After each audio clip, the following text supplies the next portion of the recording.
നെടുങ്കണ്ടം ശ്രീകൃഷ്ണസ്വാമി ക്ഷേത്രത്തിൽ ഉണ്ണിയൂട്ട് നടന്നു. ക്ഷേത്രത്തിൽ നടന്നു വന്നിരുന്ന ഭാഗവത സപ്താഹ യജ്ഞത്തിന്റെ ഭാഗമായി നടന്ന ഉണ്ണിയൂട്ടിൽ 100ഓളം കുട്ടികൾ പങ്കെടുത്തു.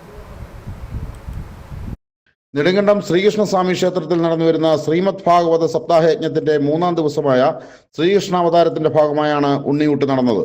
12 വയസ്സിൽ താഴെയുള്ള കുട്ടികളെ ശ്രീകൃഷ്ണനായി കണ്ട് നടത്തുന്ന ചടങ്ങാണ് ഉണ്ണിയൂട്ട്. കുട്ടികൾക്ക് വാഴയിലയിൽ ചോറ്, കറികൾ, വെണ്ണ, നെയ്യ്, തേൻ, വിവിധതരം പായസങ്ങൾ, ഉപ്പേരി, മധുരപലഹാരങ്ങൾ, പഴവർഗ്ഗങ്ങൾ എന്നിവ ഉൾപ്പെടെ വിഭവസമൃദ്ധമായ സദ്യ നൽകി. ഉണ്ണിയൂട്ടിൽ പങ്കെടുക്കുന്നതിലൂടെ കുട്ടിക്ക് ആയുരാരോഗ്യ ഐശ്വര്യങ്ങൾ ലഭിക്കുമെന്നാണ് വിശ്വാസം.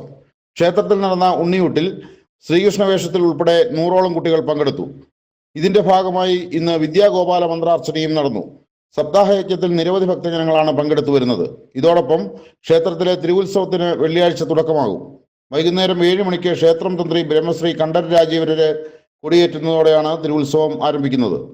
ഇതിന്റെ ഭാഗമായി പതിവ് ക്ഷേത്ര ചടങ്ങുകൾക്ക് പുറമെ ഉത്സവബലി ദർശനം, ഉത്സവബലി സദ്യ, പള്ളിവേട്ട, ആറാട്ട് ഘോഷയാത്ര, തിരുആറാട്ട്, വിശേഷാൽ ദീപാരാധന എന്നിവയും തിരുവാതിര, ഡാൻസ്, കൈകൊട്ടിക്കളി, നൃത്തനൃത്യങ്ങൾ, മറ്റ് കലാപരിപാടികൾ എന്നിവയും നടക്കും.